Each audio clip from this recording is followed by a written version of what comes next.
मिनश्शैतानिर्रजीम बिस्मिल्लाहिर्रहमानिर्रहीम अल्लाहुम्मा सल्लि अला सय्यदिना मुहम्मद व अला आलि सय्यदिना मुहम्मद व बारिक वसल्लम वसल्लि अलैहि। आज आका सल्लल्लाहु अलैहि वसल्लम के मुँह मुबारक, बाल मुबारक की बरकतें और एजाज़ व कमालात बयान किए जाएंगे। हज़रत उम्मुल मोमिनीन उम्मे सलमा रज़ी अल्लाह ताला अन्हा के यहाँ सैयद दो आलम सल्लल्लाहु अलैहि वसल्लम के मुँह मुबारक थे, उसे चांदी की डिबिया में रखा गया था। जब भी कोई बीमार आता तो हज़रत उम्मे सलमा रज़ी अल्लाह ताला अन्हा उस डिबिया को पानी में चक्कर देकर उन्हें पिलाती तो वो शफा जाब हो जाती। सी बुखारी और मशकात शरीफ के अंदर है, हज़रत उस्मान बिन अब्दुल्ला बिन मुहब रज़ी अल्लाह ताला फरमाते हैं, मेरे घर वालों ने मुझे उम्मुल मोमिनीन उम्मे सलमा के यहाँ पानी का प्याला देकर भेजा, क्योंकि उम्मुल मोमिनीन उम्मे सलमा रज़ी अल्लाह ताला अन्हा के पास एक चांदी की डिबिया थी। इसमें आका सल्लल्लाहु अलैहि वसल्लम के बाल मुबारक संभाल कर रखे हुए थे। जब कोई किसी किस्म का बीमार आता, आप उस चांदी की डिबिया को मुबारक को उस प्याला में हरकत दे कर देती, वो बीमार उस पानी को पिलाया जाए, उस बीमार को पानी पिलाया जाता तो उसे शफायाब हो जाते। मैंने इस डिबिया मुबारक में गौर से देखा तो सुर्खी माइल बाल मुबारक नज़र आए। सैयदना खालिद बिन वलीद रज़ी अल्लाह अन्हु की टोपी में हजूर पर नूर सल्लल्लाहु अलैहि वसल्लम के बाल मुबारक थे। एक जंग के दौरान जबकि आप सिपह सालार थे कि आपकी टोपी गिर गई, आप उस टोपी को हासिल करने के लिए दगो-दो की, बहुत से सहाबा शहीद हो गए। सहाबा ने कहा कि आपने ऐसा क्यों किया? उन्होंने कहा कि मैंने टोपी की खातिर ऐसा नहीं किया, बल्कि उस टोपी के अंदर आका सल्लल्लाहु अलैहि वसल्लम के मुँह मुबारक थे और मैं नहीं चाहता था कि ये बरकत किसी और के हाथ में लग जाए और मैं इस टोपी से महरूम हो जाऊं और ये टोपी किसी काफिर के हाथ लग जाए। हज़रत इब्ने सीरन ने हज़रत सैयदना उबैदा को बताया कि हमारे पास रहमतुल आलमीन के मुँह मुबारक में से एक बाल मुबारक था जो कि हमें हज़रत अनस से या उनके घर वालों से अता हुआ था। हज़रत सैयदना उबैदा फरमाया, मेरे पास एक बाल मुबारक भी हो तो मेरे नज़दीक दुनिया माफिया से वो महबूब तरीन है। सैयदना अनस रज़ी अल्लाह ताला ने फरमाया कि रसूल सल्लल्लाहु अलैहि वसल्लम ने अपने बाल मुबारक उतरवाए और बाल उतरा रहा था, सहाबा कराम गिर्द घूमते थे और उनकी कोशिश थी कि कोई भी मुँह मुबारक नीचे न गिरने पाए। किसी न किसी सहाबी के हाथ में आ गया। सैयदना अनस रज़ी अल्लाह ताला ने फरमाया कि आका सल्लल्लाहु अलैहि वसल्लम का मुँह मुबारक जब मैं मर जाऊं तो मेरी ज़बान के नीचे रख देना। और ये वसीयत आपने हज़रत साबित बिन बनानी को फरमाई और हज़रत साबित बनानी ने ये वसीयत को पूरा किया और जब आपका विसाल हुआ तो वो बाल मुबारक आपकी जो है ज़बान के नीचे रख दिया गया और ताहाल उसी तरह है। कदर नबीदा ओ की जानन दुनियादार कमीने, कदर नबीदा जानन वाले सो गए विच मदीदे। अल्लाहुम्मा सल्लि अला सय्यदना मुहम्मद व अला आलि सय्यदना मुहम्मद व बारिक वसल्लम। सैयदुल आलमीन की खिदमत कुरैश मक्का ने उरवा बिन मसूद को भेजा। उन्होंने कहा कि जायज़ा लें और आकर मुझे रिपोर्ट दें।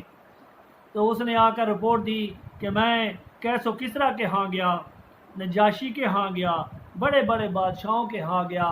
जैसी ताज़ीम मैंने मोहम्मद सल्लल्लाहु अलैहि वसल्लम की देखी जो सहाबा करते थे तो ऐसा कही, और आपके वज़ू का पानी का एक कतरा नीचे नहीं गिरने देते और आपस में लड़ते, और जब आप थूकते तो अपने हाथों पे थूक को लेते और अपने जिस्म पर मुबारक और बल्कि हथेलियों पे लेते और आपके जिस्म से बाल मुबारक जुदा होते वो नीचे नहीं गिरने देते, और गुफ्तगू फरमाते तो सब अपने सर को झुका देते और जो खामोश हो जाते जैसे उनके सरों पर परिंदे बैठे हैं और उनकी थोड़ी सी हरकत से वो परिंदे उड़ जाएंगे।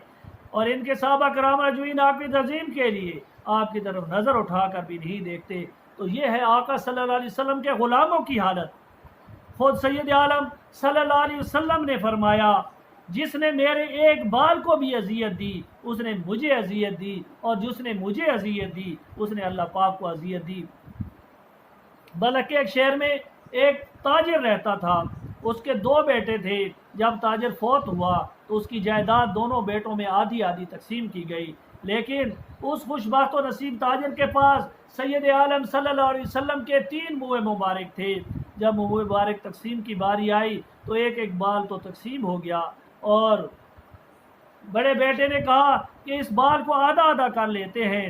چھوٹے بیٹے نے کہا خدا کی قسم میں ایسا نہیں ہونے دوں گا، کیونکہ حدیث پاک اسے یاد تھی کہ اگر جس نے آقا صلی اللہ علیہ وسلم کے ایک منہ مبارک کو بھی تکلیف دی اس نے انہیں خود تکلیف دی، اور جس نے آقا صلی اللہ علیہ وسلم کو تکلیف دی اس نے رب کریم کو تکلیف۔ جب اس نے اس یہ عقیدت اور محبت اپنے چھوٹے بھائی کی دیکھی تو اس نے کہا کہ تو ایسا کر کہ ساری جائیداد مجھے دے دے اور یہ 3 منہ مبارک مجھے دے دے۔ تو اس نے ایسا ہی کیا، اور اس نے وہ 3 منہ مبارک لے لیے، اور جب بھی وہ اس کو دیکھتا ان کے لیے درود پاک پڑھتا اور بڑا خوش ہوتا، آپ کی زیارت کرتا۔ ہوا ایسا کہ بڑا بھائی جس کے پاس مال و دولت تھا ایک ایک کر کے وہ ختم ہوتا گیا، اور جیسے دنیا پیچھے دین میں جایا تے دنیا نہ چلی، ساتھ پیر کہاڑے مارا مورک اپنے ہاتھ۔ اللہ تعالیٰ نے چھوٹے بھائی کو منہ مبارک کی برکت سے دنیا کا مال و دولت اور کثرت سے عطا کیا۔ چھوٹا بھائی جب عاشق رسول تھا، فوت ہوا تو کسی نے خواب میں دیکھا کہ والی امت نبی صلی اللہ علیہ وسلم جلوہ فرما ہے، اور خواب دیکھنے والے کو فرمایا تم لوگوں میں اعلان کر دے گے جب کسی کو کوئی حاجت درپیش آئے تو اس منہ مبارک کی قبر پر آئے اور یہاں کر اللہ تعالیٰ سے اپنی حاجت کا سوال کرے۔ اس اعلان کے بعد لوگ کثرت سے اس عاشق رسول صلی اللہ علیہ وسلم کی قبر پر آتے۔ یہاں معاملہ یہاں تک پہنچ گیا جو کوئی اس قبر والے علاقے سے گزرتا سواری سے اتر جاتا اور پھر وہ کیا ہے ادب و تہذیب بجا لاتا۔ حضرت داتا گنج بخش حجویری رحمۃ اللہ نے فرمایا کہ ابو الماس میدی سیاری میروں کے کھاتے پیتے خوشحال گھرانے کے چشم و چراغ تھے۔ جب آپ فوت ہوا تو آپ کی وراثت میں بہت سے زیادہ دولت ملی۔ آپ کو پتہ چلا کہ فلاں کے پاس رحمت عالم صلی اللہ علیہ وسلم کے 2 منہ مبارک ہیں، وہ آپ نے خرید لیے۔ منہ مبارک کی برکت سے اللہ تعالیٰ نے آپ کو توبہ کی توفیق عطا فرمائی، اور آپ کو اللہ تعالیٰ نے اپنا ولی بنایا۔ وار قسمت آپ پر آپ نے یعنی خواجہ مہدی سیاروی نے حضرت خواجہ ابو بکر واسطی کے ہاتھ پر بیعت کر لی اور ان کی خدمت میں رہ کر مقام پایا، اولیاء کرام کے گروہ کے امام بن گئے۔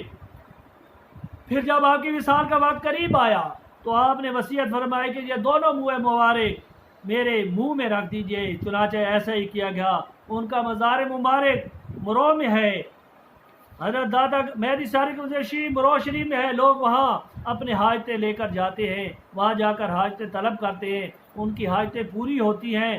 ثابت ہوا کہ شاہ کونین کے بال مبارک کی بے شمار برکتیں ہیں، اور برکتوں کے سے ایک دنیا دار کو ولایت ملی جبکہ ولیوں کے سردار بنے، اور بال مبارک کی برکت سے لوگوں کی حاجتیں پوری ہوئیں۔ دونوں واقعات روز روشن کی طرح واضح ہیں کہ اولیاء کرام کے مزار مبارک پر اپنی حاجت لے کر جانا جبکہ صاحب مزار کو وسیلہ بن کر مان جائے، جو ہرگز شرک نہیں ہے، بلکہ خود رسول اللہ صلی اللہ علیہ وسلم حاجت بداری کے لیے اولیاء کرام کے مزار پر بھیجتے ہیں، جیسا کہ پچھلے واقعے میں بیان کیا گیا ہے۔ حضرت داتا گنج بخش کو جب بھی کوئی تکلیف جو ہوتی تو آپ مزارات پر جاتے۔ ایک بار جب واقعہ پیش آیا تو آپ حضرت خواجہ باج عظیم بستامی کی قبر پر مجاور ہوا تو مشکل حل ہوئی۔ لوگ یعنی کسی سے زندگی میں مدد مانگ سکتے ہیں، اس کی وفات کے بعد بھی اس سے مدد مانگ سکتے ہیں۔ یعنی حضرت امام موسیٰ کاظم کی قبر مبارک دعا کی قبولیت کے تریاق جب مجرب ہے، اللہ تعالیٰ قرآن و حدیث کے صحیح طور پر سمجھنے کی توفیق عطا فرمائے۔ کچھ لوگ اپنے آپ کو عالم کہلاتے ہوئے بتوں اور کافروں والی آیات کو پڑھ کر خواہ عوام الناس کو مشرک قرار دیتے ہیں۔ اللہ تعالیٰ ایسے علماء کے شر سے ہمیں بچائے۔